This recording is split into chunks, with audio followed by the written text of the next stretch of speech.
What's up, everyone? Welcome to the Early Wedge. My name is Sia Nejad. We're waiting on Patrick McDonald, who may be on the show. Probably maybe in a few minutes. We're waiting to hear from him. He's got something to attend to, but no worries because we've got Taft, Gantt. Taft, we got the Baycurrent. We're over in Japan, but more importantly, we haven't had you on the Early Wedge before. How you doing? I'm doing great, Sia. Happy to be here. Even though I haven't been on the podcast, I've still been watching and, more importantly, betting the golf picks, all of them throughout the season. But no better time to join than for the Baycurrent. Yeah, no better time than the Baycurrent. I couldn't tell if you were being facetious. It's weird because we have a new sponsor, so it just feels like a whole new golf tournament, which it is because we have a whole new course as well. I guess let's get into the actual card here. Josh, I don't know if you have that to put up, but I think this is a par 71, 7,300 yard course, Taft. I think I've listened to some friends of mine that do some of these shows, Taft, at the Yokohama Country Club. Like I've listened to Byron and Kenny Kim and Rick Gaiman put out his podcast for this tournament a few days back. Are you looking for anything in particular when it comes to this course? Well, it's certainly a longer course, over 7,300 yards. It's in Japan, a completely different part of the world. So that's a different element. You have to look at what players travel well, what players might be a little more rested. And even though this is a new golf course, which we'll get into a little bit, it still is a tournament that's been on the PGA Tour since 2019, previously called the Zozo Championship, which I'm sure most of our listeners have heard of before if they haven't heard of the the Baycurrent Classic, which is a name that we're all getting used to right now. But if you look at the winners of this tournament since 2019, it has been loaded with some of the best guys throughout golf, starting with Tiger Woods, who won it in 2019. And then you look at Patrick Cantlay, Hideki Matsuyama, Keegan Bradley, Colin Morikawa, Nico Echeverria won last year. So those are all just loaded guys that have won in the past, and it has to have you excited for this year's field, which is also just as strong. We've got Farzad, in the chat. We've got Mike Miller, Joseph Boza, Tyler Morrison. Hit the like button. Thanks for joining us, though. Taft, before we get into our best bets, and again, we have Patrick's bets too. So depending on when he joins us, we'll be telling you what his bets are as well. Is this a weird time for you to focus on golf? Because there's only so many tournaments in the fall swing, and obviously it's football and college football season. How do you prepare any differently when it comes to betting in the fall than you would like during the regular season, if you will? I don't want to hear anyone that's making excuses for this being a weird time to bet on golf, because the football schedule shapes up perfectly for you to lock in your bets before football starts on Thursday night, whether you're watching college or NFL. You got Tuesdays and Wednesdays off. That's when you can sit back and dial up some golf plays just like we're doing tonight. But, I mean, it is definitely different than, July and August when you have the Open Championship and the FedEx Cup playoffs. Now you have football, NHL just started a couple hours ago. You have so many sports going, MLB playoffs, so much going on. But, see, we talked about this when you were in the Fort Lauderdale studios last week. Golf is the best because it's played out over 4 days. So you don't have to sweat out your bet over 2 hours. You get the full weekend plus Thursday and Friday. So you just put in a couple bets earlier in the week, and then you can let it play out. Even if you don't watch it through and through, you can still have those tickets alive for the full stretch. That's a great point. I mean, this is the thing when it comes to golf. And I love NFL DFS. I like other sport DFSs as well. But, this is a 4-day sweat. And so in the fall swing, we get Sunday, and if you play NFL DFS, which I hope you all do because it's super fun in my opinion, FFT DFS, make sure you're subscribed to that. But this is one of those things where you're right, Tap. You put in your bets on, in this case, Wednesday afternoon is the latest you can do it because this thing starts Wednesday night. I do want to get confirmation of the times because I see Joseph Boza saying 11 p.m. to 3 a.m., which that's certainly not right. But I think it's starts at around 8 o'clock tomorrow night is my understanding, 8:30. But maybe, Josh, you can let me know if I'm wrong about that. Either way, this is like a 4-day sweat. So it could be as easy, Taft, as And this is the thing, because people are leveraged, they're paying attention to football, and I totally get that. I'm not going to try to convince you, if you're not betting golf during the fall swing, I'm not going to try to convince you to go all out and put a lot into DFS and all of those things. But I will say, peppering or sprinkling on a couple of players in the outright department, Taft, because on NFL Sundays, you're doing that in the anytime touchdown or first touchdown or in your SGPs as well. So take a little bit of those resources and sprinkle on some of the outrights that we're going to have so that you have a 4-day sweat. And by the way, Taft, this is a no-cut event. So you can have a bad Thursday, you can have a bad Friday potentially, and still be potentially in the running for an outright or a top 20, or, your matchup is going to be live through 4 days. So that's another thing. Anything to add there, Taft, before we get to first round leaders? Well, it's super easy to throw in an outright, Sia, because you have a loaded field. Guys like Xander Schauffele, Colin Morikawa, Hideki Matsuyama. You got Minwoo Lee, Tom Kim. Billy Horschel's back in action this week for the first time. Yeah, that's interesting. The RBC heritage. A lot of guys, familiar faces that you see in the major championships all the way down to these FedEx Cup fall events. So it is certainly something that you can throw on in addition to your football bets. Or if you want to feel extra freaky, you can parlay some football bets with the golf bets, which we might have later in the show. I have. So I think you have something in that regard. And we're trying to have fun here too when it comes to the long shots. The actual bets are serious bets, but I have a long shot, Taft, a long shot bet with one of my outrights, kind of, and that you're going to find out about, and a player from the SAS Championship, which of course is the Champions Tour. So, and it pays 190 to 1. So, I mean, we're having fun with those, obviously. Shout out to Joseph Boza, though, because when he said 11 p.m. to 3 a.m., he was talking about the broadcast window. So that's correct. But the first tee time is 7:45 p.m. Eastern Standard Time tomorrow. So again, if you're playing DFS, if you're trying to get these bets in, or first round leaders, which we're going to talk about in a second, basically around now, tomorrow, you're going to have your bet in, because it starts in 24 hours and 40 minutes, give or take a couple of minutes. Let's get to some first round leaders, Tap. So this is interesting. I think when it comes to first round leaders, and we do have the weather conditions here, this is something to monitor, but because it's only a 2.5 hour window, Taft, when it comes to the tee times, I don't know that we're going to have, and I could be wrong, I don't know that we're going to have a big advantage to the morning or afternoon. Typically we've got tee times spanning basically early morning to 1, 2, 3 o'clock in the afternoon. That's not the case here. We've got pretty major winds on Thursday, including some major wind gusts. I don't know if that's going to cause some sort of delay or something like that. Either way, looks to be pretty windy out there. Yeah. My first round leaders are morning-ish, but they're not I'm not really gunning for that. But talk to me about Alex Noren and Siwoo Kim as first round leaders, Taft.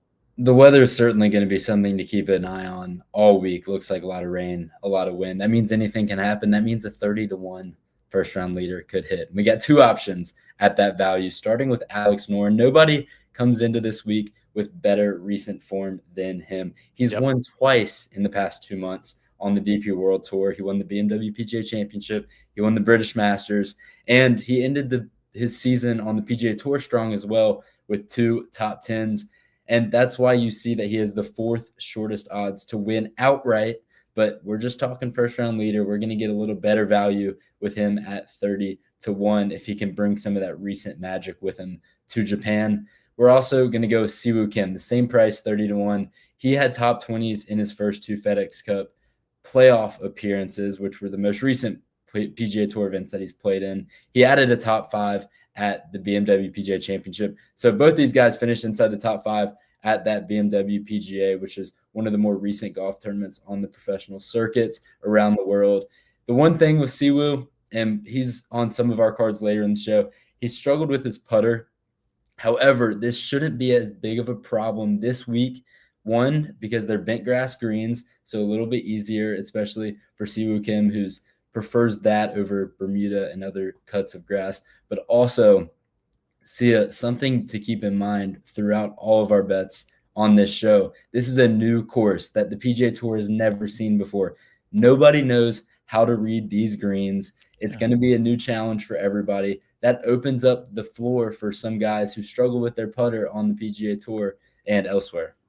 I think it's also easier to trust somebody with a bad putter for 18 holes as opposed to 72. So that's part of it as well. Siwoo Kim to me is such a good first round leader play because I just don't, in this day and age, like I just don't see Siwoo Kim doing it over 4 rounds and beating a field that has the likes of a Xander or a Colin or a Hideki or some of the other players like Alex Noren that I know we like. I'm going to go with Alex Noren, who you talked about, Taft, and we'll talk about him later in the show as well. I gave him out as an outright on the early edge this morning, Taft. I don't know if you were watching, but certainly like him. Kurt Kitayama, I love this week. I mean, we'll get into him later, but this guy from a ball striking and short game standpoint, especially if we're looking at recent form with respect to his short game, Kurt Kitayama is doing all of the things. We'll talk about him a little bit more. Mac Meisner, another guy who's doing all of the things. Again, I'm kind of going with a short sample size here with Mac Meisner, but I like the 50-1 shot because, again, when you're talking about this field, yeah, it's a little top heavy and we don't really know what to expect from some of the bigger names. I think a guy like Mac Meisner, while I don't think he can, I do think he can win this tournament. I don't think it's very likely, but I do think for one round, Mac Meisner has shown the ability to get hot. And talking about ability to get hot, I hit William Mao at the ISCO as an outright. I mean, this guy can get hot at any given moment. What did he go? 9 under on day 4 in round 4 for that tournament. This guy can get nuclear hot. He was a WD last week. I don't know if I should be worried about that or not, but 55-1 first round leader, that's okay with me. This guy is doing it with the metrics as well across the bag. Patrick McDonald likes Xander Schauffele as a first round leader. Taft, what are your thoughts on Xander Schauffele? Not necessarily as a first round leader, but in general this week. I think Xander's great to have on your card this week. He played great at the Ryder Cup. He scored 3 points for the Americans. That was more than anybody had, except for Cam Young, who also had 3 points. He seemed like a new golfer standing on the tee box at Bethpage Black. He obviously had his 2 major championships in 2024, but he has yet to win on the PGA Tour in 2025. And he seemed like that could change based on his play in the Ryder Cup. He's playing in his first PGA Tour event since becoming a father. Him and his wife had a baby boy named Victor. Not after Victor Hovland. He did have to clarify that in a press conference. Everybody loves Victor Hovland. Even Xander's naming his kid after him. Hey, I don't blame him. Victor Hovland's great, except for when you have to cheer against him in the Ryder Cup. That wasn't any fun at all. But Xander had 2 top 10s in his last 4 starts on the PGA Tour. He is playing great golf, and I think that he might bring a fresh perspective into this tournament in Japan. I mean, he's got the lowest odds to win outright, and there's a reason for that. I like him as a first-round leader, like Patrick has him there at 22-1. Yeah, I think it's probably a solid play. I do want to get to some questions real quick before we move on to tournament matchups. Let's see.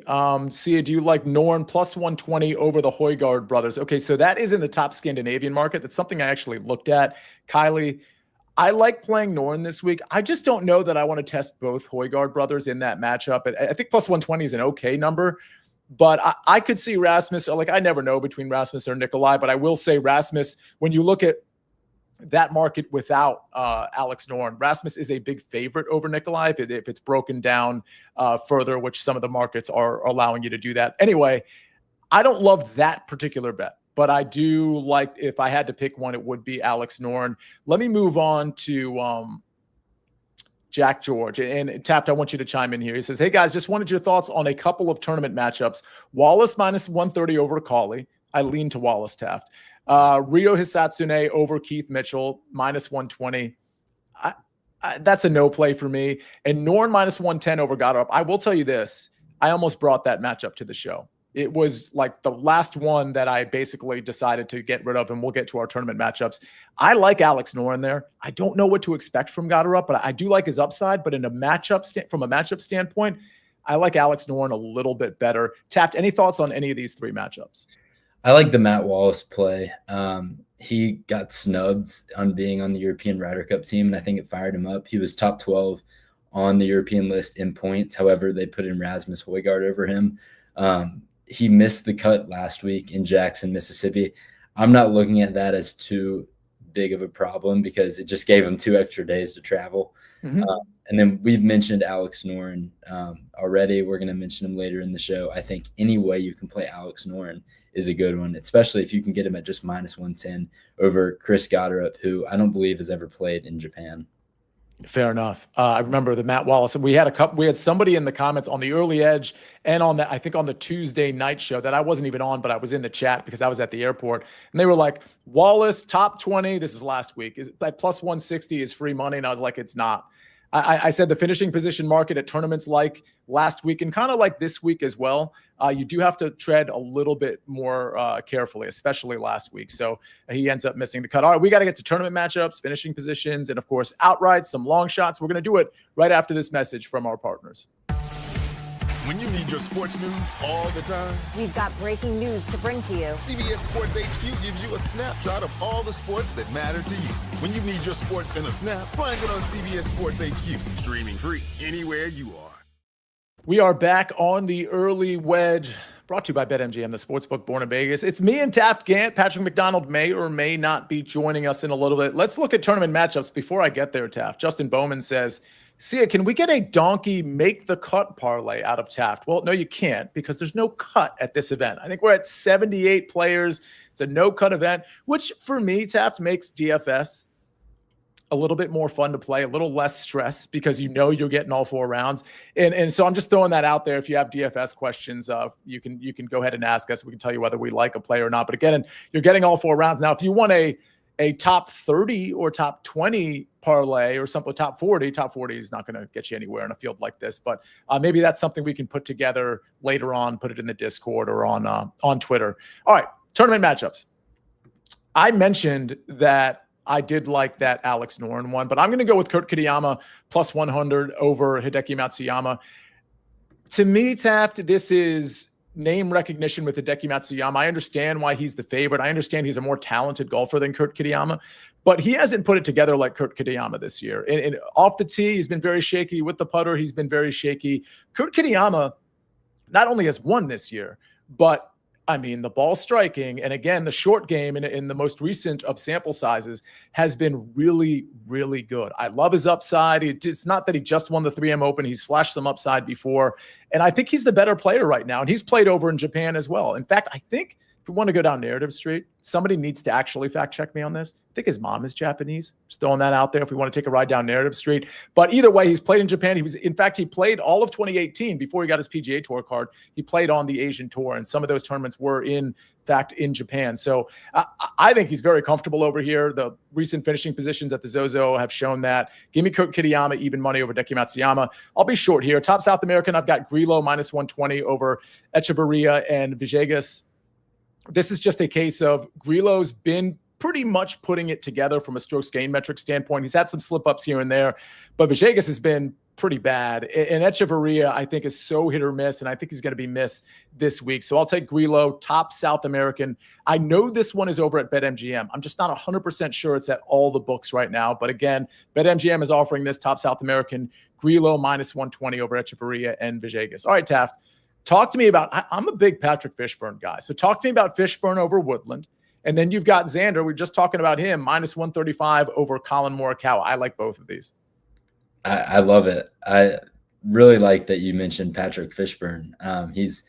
His name has stood out to me all week when looking at this tournament for a couple reasons. First being he's currently 110th in the official world golf rankings. Why is that relevant? It's because he needs to be in the top 100 to secure his PGA Tour card for 2026. He only has 3 tournaments left to do that. He is hitting the gas pedal to try and get that PGA Tour card, and the grind has shown. He's played well in recent events, and this matchup specifically, you're getting it at near even money. He's going up against Gary Woodland. Woodland, vice captain, the U.S. Ryder Cup team.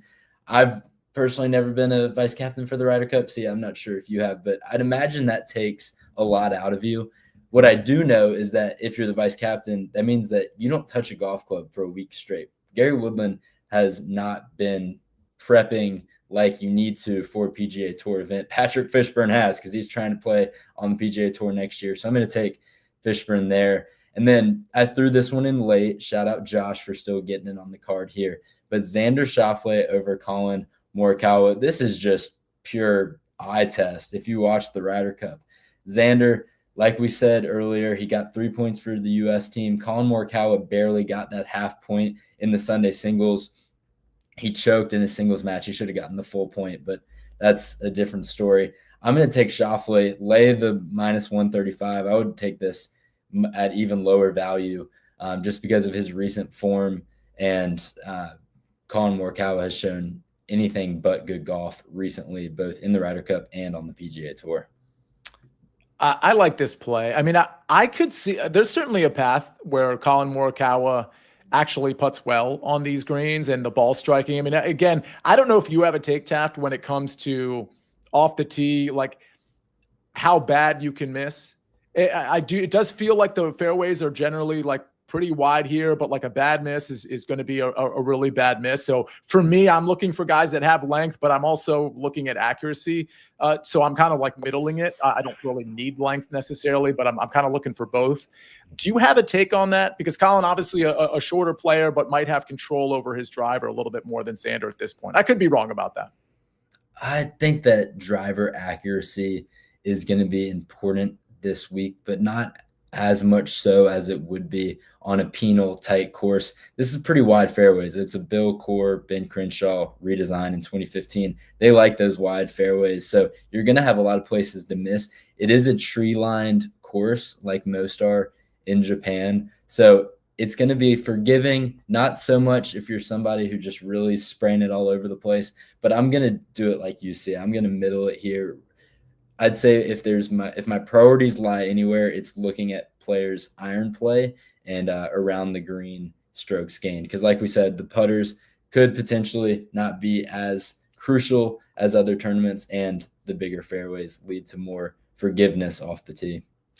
Kylie Reynolds says Adam Scott will do good here. So I considered Adam Scott for my outright card. I couldn't get there for some reason, but I do want to mention he's being faded by Patrick McDonald here. Patrick McDonald's two matchups are Michael Kim minus 115 over Adam Scott. And Michael Kim does look pretty good. Obviously, he recently won, but even outside of that, he does look pretty good. And Max Homa minus 105 over Wyndham Clark. I lean to Max Homa there, Taft, although I wouldn't make that bet one way or the other, but I certainly lean to the Max Homa minus 105 over Clark. Do you have thoughts on either Michael Kim or Adam Scott? I just don't think Adam Scott can win, but he put himself in contention recently. Like, what am I even talking about? Yeah, he did, but that was pretty much an anomaly. Besides that one, yeah, he really hasn't shown much recent form. But it is Adam Scott. He's a well-traveled guy. He's from this part of the world. That name really stuck out to me when I saw it in the field. Yeah. And I wouldn't bet against him. I'd love for Patrick McDonald to explain his Michael Kim reasoning. I've seen a lot of people fading him this week. But I wouldn't bet against Adam Scott. I do like the Max Homa play a lot, though. I will tell you, when I was on Rick Run Good, and I don't really do models, but I look at certain, like, obviously, like strokes gain metrics, weighted strokes gain metrics, but then I'm also going to look at accuracy and like that. All of those things you'd predict that I'd look at. I certainly look at recent form, probably more than I look at long-term form. But Michael Kim actually looked, when I looked at certain things that were important to me, whether it be weighted tee to green or the ball striking or things of that nature, Michael Kim was checking a lot of boxes. But again, I'm with you. I don't know that I'm taking him over Adams. To me, Adam Scott is just a big wild card, because if he's like 57th place out of 78, we're going to be like, all right, he just didn't have his game.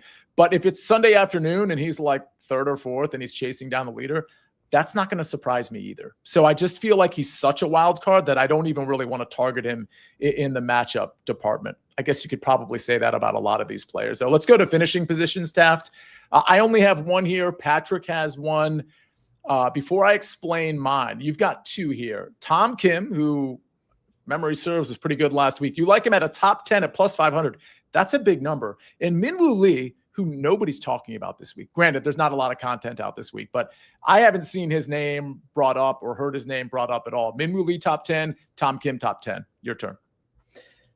Tom Kim, it was in contention last week. See, you were correct. And the most impressive thing about it is that his game did not favor that course in Mississippi at all. He's not a big hitter, which is what it required. However, he stayed in contention for all 4 rounds. This course, on the other hand, is a much better fit. Yokohama Country Club is going to look for, like we said, not necessarily the big hitters, but the full game. And Tom Kim, the last 5 years, he's been one of the better ball strikers on tour. However, he had struggled this past season, and that's why he's not exempt for the 2026 season.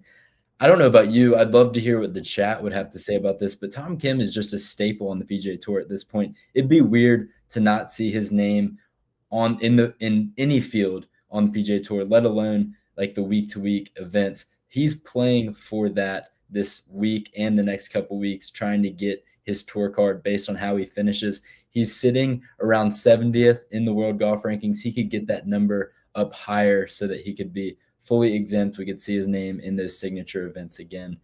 Minwoo Lee, on the other hand, he's also fighting for that PGA Tour card. He's currently 45th in the world golf rankings, and he needs to stay inside that top 50 to keep his card. And I'm not sure if we have any Woozy fans out there. I certainly am on social media. I follow Minwoo Lee. He is absolutely hilarious. His whole thing is he's Dr. Shipinski. He's a chef. He likes to cook, and that's exactly what he's been doing this week. He's been posting all this Japanese cuisine that he's been chefing up since he got on the flight from Mississippi to Japan, and he just seems super comfortable. He's from Australia, which obviously is not too far. And I think that this might be one of those sneaky weeks where you see Minwoo Lee's name at the top of the leaderboard. I considered him for a first-round leader. I'm definitely going to play him here at top 10. Yeah, first-round leader is interesting, actually. As far as Tom Kim is concerned, I mean, he was so bad for a stretch this season where, particularly on approach, where he just couldn't find it. I mean, it kind of sounds like Sung J M vibes, but even off the tee, like the ball striking, but it's not consistent yet, but he has flashed with the approach play, not so much off the tee, but he has flashed with the approach play a little bit recently.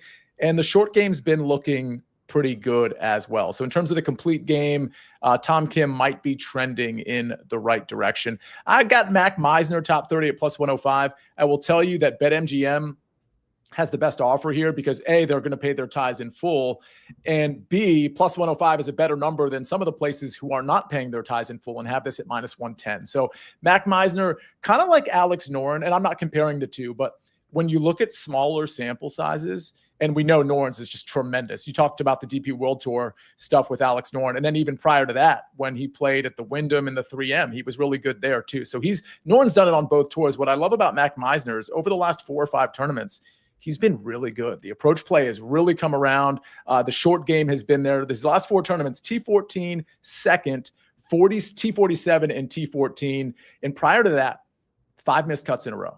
And prior to those 5 missed cuts, it wasn't looking very good. So this tells me, again, it's a short sample size, that Mac Meisner's found something. You look at the strokes gain metrics, the approach play has been particularly stellar. Decent accuracy, decent length, top 30 in this field. The way he's trending, I like this plus 105. Certainly wouldn't play it at anything with a minus in front of it, but I do kind of like the top 30 here. And I will tell you, these finishing positions, it's a half a unit or less for me personally, because I don't like this particular market, particularly in the fall. Taft, any thoughts on Mac Meisner? Did he come across your research at all? Not necessarily, but he has had a good year on tour. He's finished inside the top 10 4 times, which in this field stands out to me. So I like the play. It's only a field of 76, I believe. So if you're just needing him to get top 30, that's basically asking him to finish in the upper half of guys. So that's, considering you're getting it at plus money, seems like great value. Absolutely. Patrick McDonald is going with Takumi Kanaya, who's also been playing well. Top 20 at plus 200. And there's Siwoo Kim, top 10 at plus 230. Taft, I know you like Siwoo Kim a little bit just from the first round leader. So Patrick McDonald, again, can't join us right now, but he's got Takumi Kanaya top 20 and Siwoo Kim top 10. All right, we got to get to outrights. We got to get to some fun long shots. If you have questions in the chat, feel free to let us know. We'll cover that right after this message from our partners. Get ready. Wait a second. I thought we were going tubing. All 3 Sonic the Hedgehog movies and Knuckles are now streaming on Paramount Plus. And everyone loves it. Every adventure, Just try to keep up. every face-off, This ends now. and every moment that will have you saying, Where have you been? My entire life! It's showtime! all 3 Sonic the Hedgehog movies and the entire Sonic universe are now streaming on Paramount Plus. We are back on the early wedge. We've got Patrick's pick up here. It is Xander Schauffele, which I believe was his first round leader as well. Xander at plus 1,100.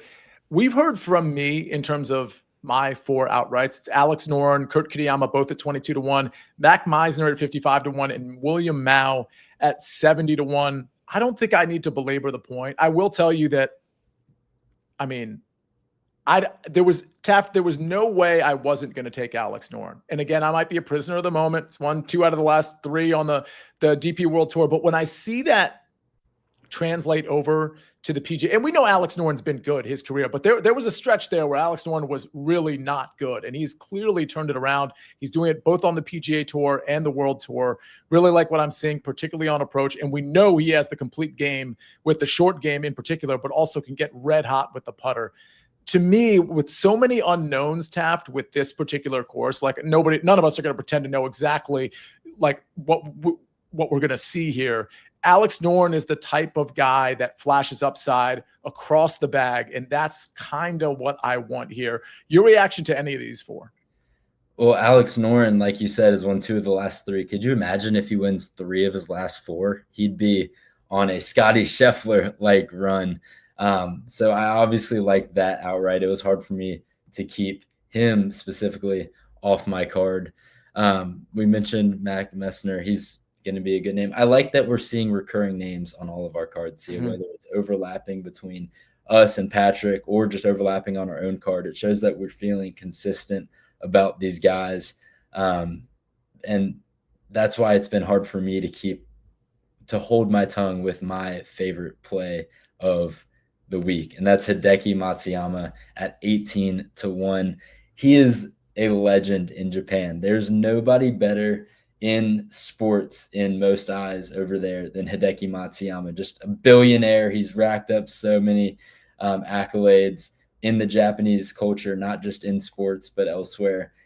And it's hard for me to imagine he's going to go back home and not perform well. So that's why I'm taking Hideki Matsuyama as my guy. I have him.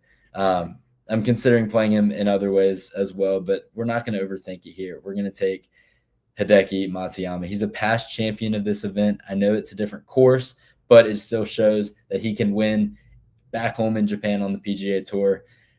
We mentioned a little bit that it's a Core and Crenshaw redesign here at Yokohama Country Club, but that's important for me because Core and Crenshaw also did Kapalua's Plantation course, which is on the PGA Tour. That is where Hideki Matsuyama won his tournament by shooting 35 under par earlier this year. And that similarity of the Core Crenshaw redesign, both of them being, one's in Hawaii, one's in Japan, both were Core Crenshaw redesign, a lot of similarities in the length of the course and the style of it. If my guy Hideki shot 35 under there and set the PGA Tour 72-hole scoring record, I'm going to take him, even though it's 10 months later, to do it again. So give me Hideki Matsuyama at 18-1. That's my favorite play of the week. Before you get to Tom Kim, funny thing, because you probably saw my tweet from earlier this evening where I was like, hey, it's going to be me, Taft, and Patrick doing the early wedge. And then I tweeted something out afterward saying, hey, if you have a favorite bet, let us know. And Buckets, Buckets because you've been on the early edge, right, Taft? He said, and he knows nothing about, he knows soccer and that's it. He literally, I'm not even talking about sports or otherwise. He knows nothing. He just knows soccer. So anytime he makes a football bet, it's kind of like a joke, even though he hits them all the time somehow. His first reaction to the tweet of, give me your best bet, was Hideki Matsuyama at plus 1,800. This is a guy that knows nothing about golf, but tends to hit the bets anyway. So I feel like the Buckets endorsement can only help this pick. Yeah, I agree. Right. Anything Bucket says we have to go with. That's at least how, his knowledge of soccer is kind of like what I feel like how he looks at us in golf. That this is our expertise. That's his. Mm-hmm. We're going to stay in our lanes for the most part. But if one of us endorses each other, then it's just a match made in heaven and you have to take it to the moon. Talk to me about Tom Kim. Tom Kim was a late addition, and he's more of a long shot, 65-1. However, I thought it was worth putting him on my card because of what a win would do for Tom Kim. I mentioned how he's not going to be on the PGA Tour for all the events next year, and that could change all here in Japan with a win. I saw the chat was also backing me up there with Tom Kim being a staple on the PGA Tour. I think that him playing in these fall events is proof that he is fighting for his golf life right now and his golf reputation. If he can pull all things together and he can start to show some of that good iron play and around the green play that he's briefly showed, especially as of late, like he did last week, finishing 11th, I think that could do wonders for Tom Kim. And I think that he could get it done as a long shot and really just save his 2026 season. Farzad saying Tom Kim lost his caddy a couple of years ago and it's never been the same. Actually, didn't even recall that happening, Farzad. So I'm glad you pointed that out. That's a big look at Colin Morikawa. He's lost 5 caddies in the last year. I don't know that he's lost them as much as dispatching them.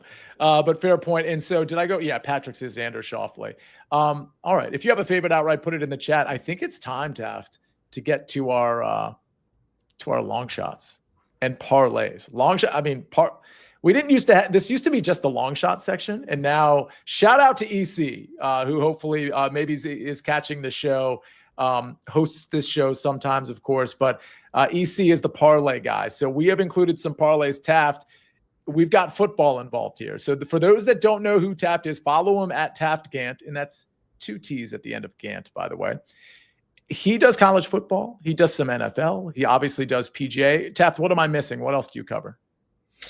Doing some MLB playoffs over on the Inside the Lines blog on the CBS Sports website as well. Oh, that's awesome. Okay. I know we've got Seattle underway and versus the Tigers. I may or may not have put a bet on that before the show started. And we got the Yankees starting in about a half an hour. All right. It's a great time of year, isn't it? When we can talk about football, MLB, and golf all in the same sentence. And hockey started today. And we even had an NHL pick on the early edge this morning, courtesy of Jeff Hockman, is one of the SportsLine picks, the Avalanche money line. I assume that game hasn't started. If anybody wants to take that play, it was like minus 105 or something. Taft, talk to me about Cowboys, Panthers, and Xander Schauffele.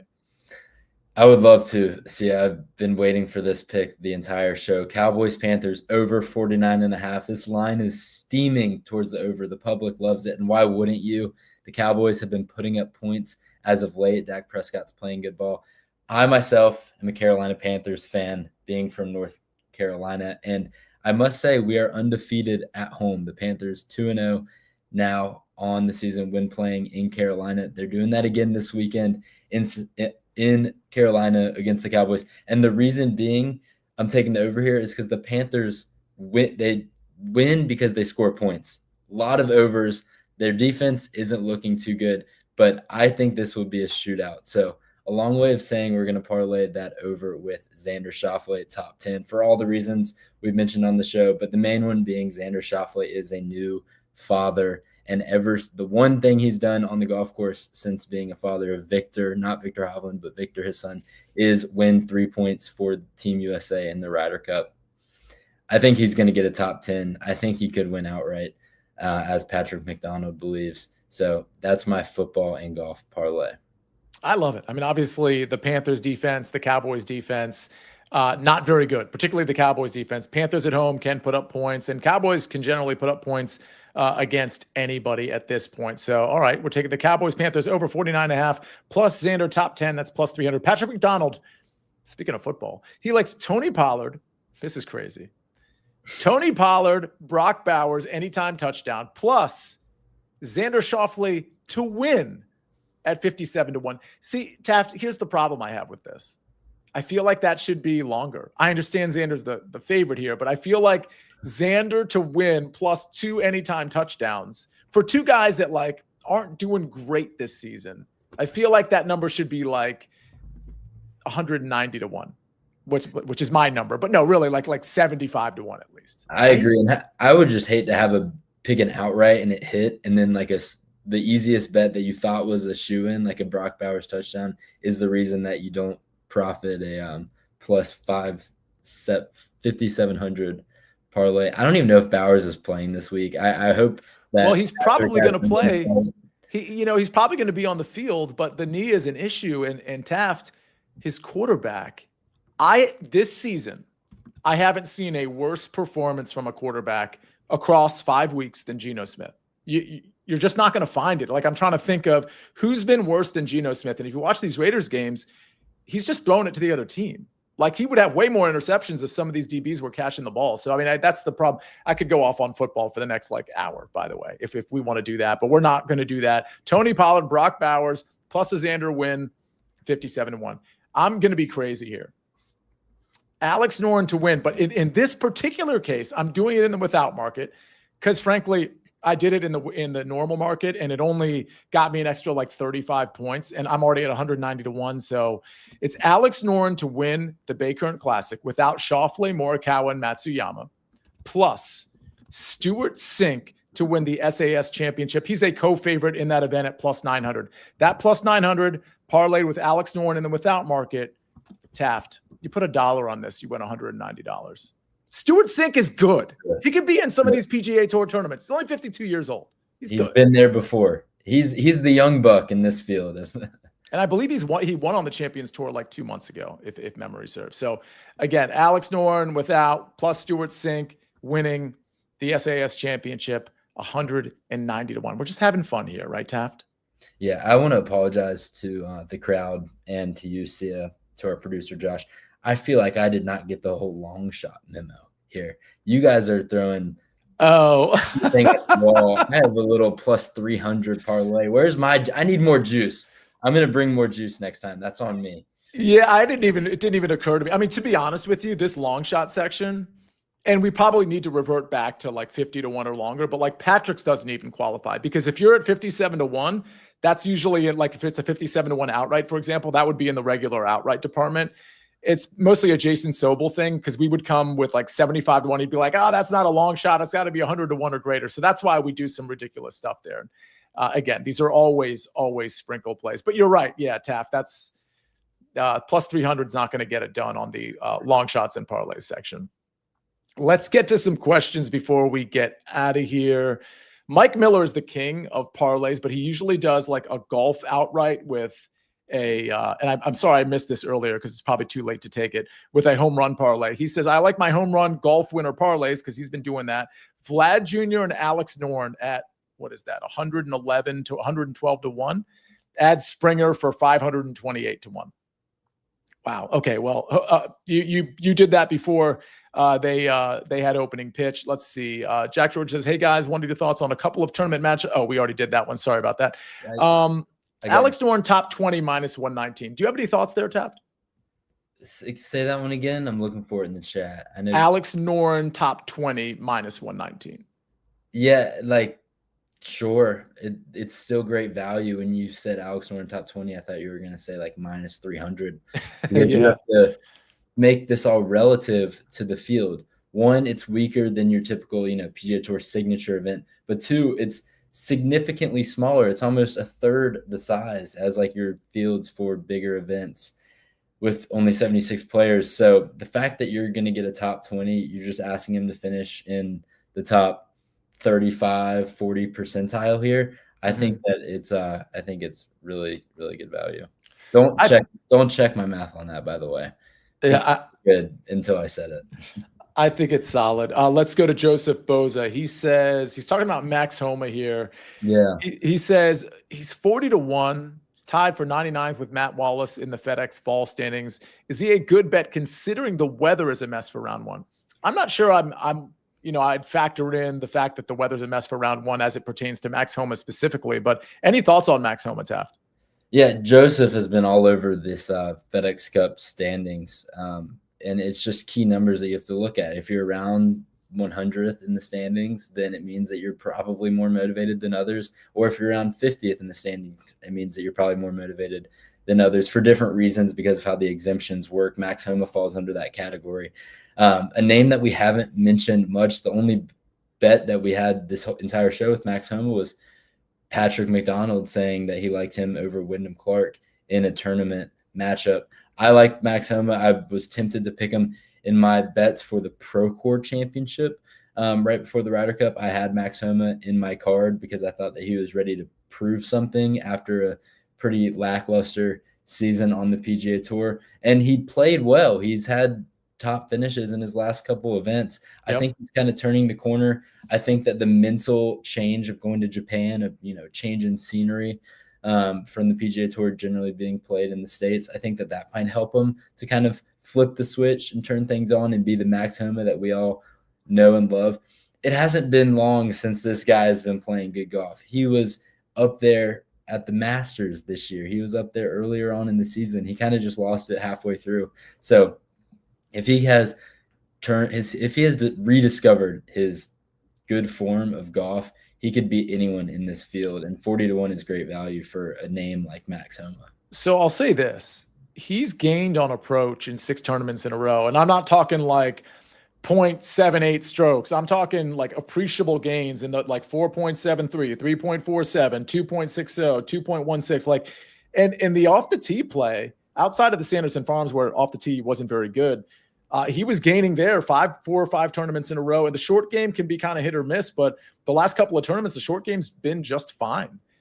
I think, and I kind of ignore Max Homa because I just haven't played him in so long. I just kind of overlook that name. But if I was adding, and I'm not going to, if I was adding to my card, I think Max Homa would be one of the first guys in because we know he can win too. Like I've got Mac Meisner on my card. And William Mao. Like I've seen William Mao win. Mac Meisner hasn't won on the PGA Tour, I don't think. So I think guys like Max Homa, if you can get him at 40-1, I think that's like pretty good value considering his pedigree and considering that he's sort of bounced back here. All right, let's go to. He's had 6 PGA Tour wins. I don't know if anyone else in this field has 6. Maybe, Hideki Matsuyama, Xander Schauffele probably does, but that's how many does Colin have? Josh, you want to help us out? You want to jump in and do you know off the top of your head how many PGA Tour wins Colin Morikawa has? It's in that range. It's got to be something like that. I mean, you get the 2 majors.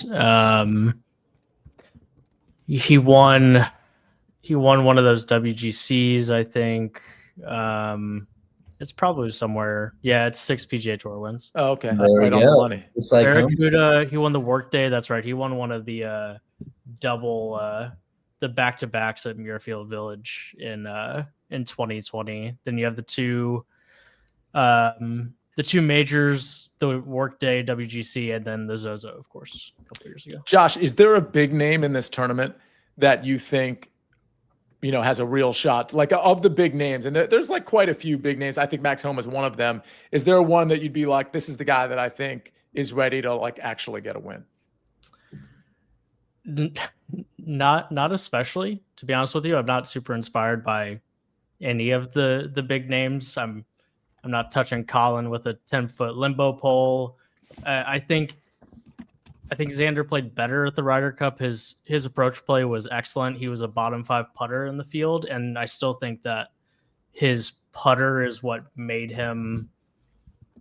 It made us question how close he was to Scotty in 2024 in terms of who is the best player in the world. It hasn't been very good, his flat stick this year, and he looked pretty hesitant on the greens. So maybe the ball striking has been better, which is a good sign. But I mean, I get to Alex Noren pretty quick. I'm not sure that qualifies as a big name. I am intrigued by Homa just because I think his swing looks way better than it did at any point in 2025. It looks like the swing that he was bringing to the Masters when he was contending, the swing that he was winning with at Riviera. It looks like that swing again. It looks like he's found his way back to the swing that was producing top 5 player in the world level results, which is great to see because he had gotten to a really weird place with his golf swing. So he's very interesting in that respect, especially in a tournament that is going to challenge people from a weather perspective. Like this is not a go out and waltz your way to 23 under type of event. Like I don't, guys find a way to get to 16, 17 under every week on the PGA Tour nowadays. So I don't know for sure what it's going to do to the scores, but I am pretty confident that the guy who wins this thing is gonna golf his ball. and not just make a bunch of putts. I mean, this feels like Alex Noren to me. I'm just saying. Feels like Alex Noren. I don't know. Does Sweden get that rough weather like they're going to be seeing in Japan? That's the question we need to be asking. Well, so that's the thing. Like Jack George asks with heavy winds, he's basically asking, like, do we target guys who are good in the wind? And Josh, you've done enough episodes with shows with Rick Gehman, and I'm sure, Taft, you've listened to a lot of Rick Gehman. Like, there's so many factors that go into whether someone's good or not good in wind. And it's just really hard for me to pinpoint, like, yeah, this guy is definitely going to be good in super windy conditions. Josh, do you have a reaction to that?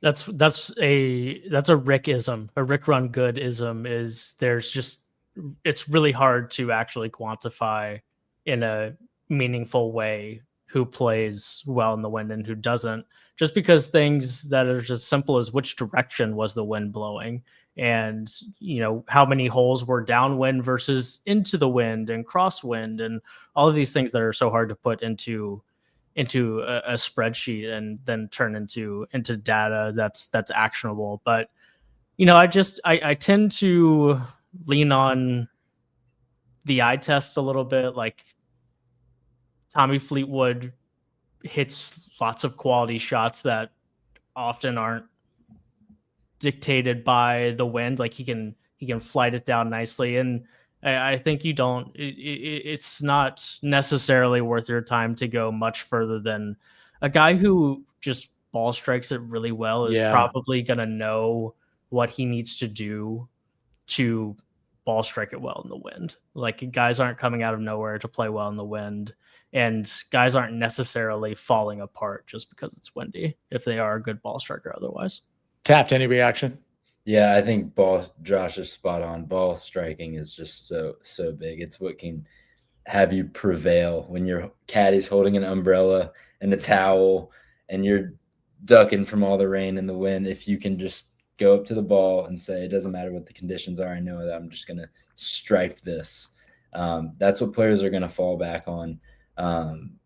And I think when you're trying to quantify like who is the best players in these conditions, you just got to find the gritty golfers, who's going to battle through it, who's not going to let one bad hole because of an unlucky break, because of a random gust in the middle of, your ball flight, who's going to not let that affect them and bounce back with a birdie or, there are some golfers where one bad break can really affect them for a few holes or even an entire round. And we're going to try and avoid those. Tyrrell Hatton is who I'm looking at first, but unfortunately he plays on LIV and won't be in this tournament. Before we get out of here, Michael Thorbjornsen has come up, and I want to give Jeff Stenberg his due on Thorbjornsen, who, speaking of ball strikers and a guy who can hit it a super long way, he checks that box. Short game can be kind of miss, kind of hit for Thorbjornsen. But Taft, any thoughts on him? I mean, I'm trying to remember what his outright odds were. They were somewhat low. Yeah. It's a no for me. But because, again, I'm looking for guys that have the complete game. But what are your thoughts? I've been waiting for him to have that breakout tournament, especially on the latter half of the PGA Tour schedule when the fields get a little weaker.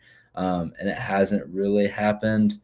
I don't see him having necessarily his best week here. The golf course doesn't necessarily shape up with his game. His recent form doesn't strike me as a reason to bet him. A guy who's been on my card a lot in the past few events. This is not one of the weeks where I have him. Josh, any thoughts on Thorb? Jeff Stenberg pointing out that plus 150 for a top 20. I think that's interesting. He clearly went to work after the Wyndham, where the ball striking had kind of fallen apart late in the summer. I mean, he was hitting the crap out of it basically from like Valero to the John Deere, and then it kind of got weird. He had a bad 3M, not a great Wyndham, and has just hit the cover off the ball in both of the fall events that he's played.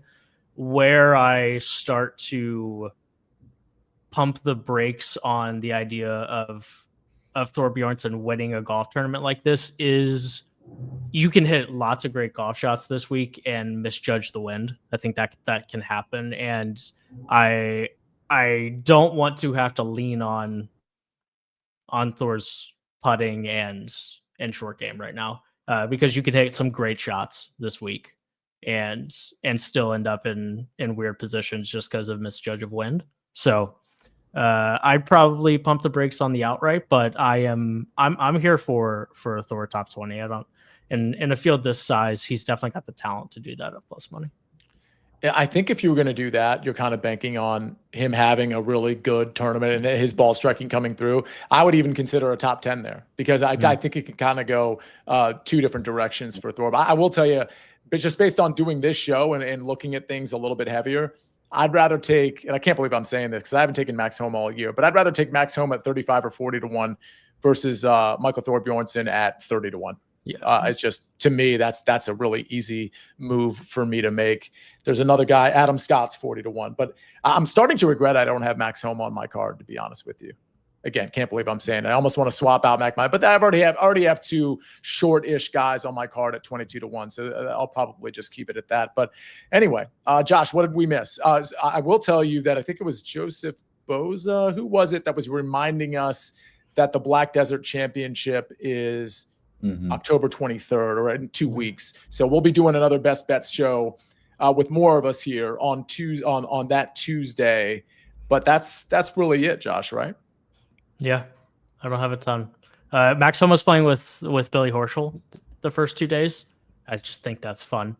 I think Billy would have probably been in the Ryder Cup discussion if he was healthy, knowing nothing about it other than the back end of that team was just, it wasn't exactly a bunch of guys throwing haymakers trying to make that team.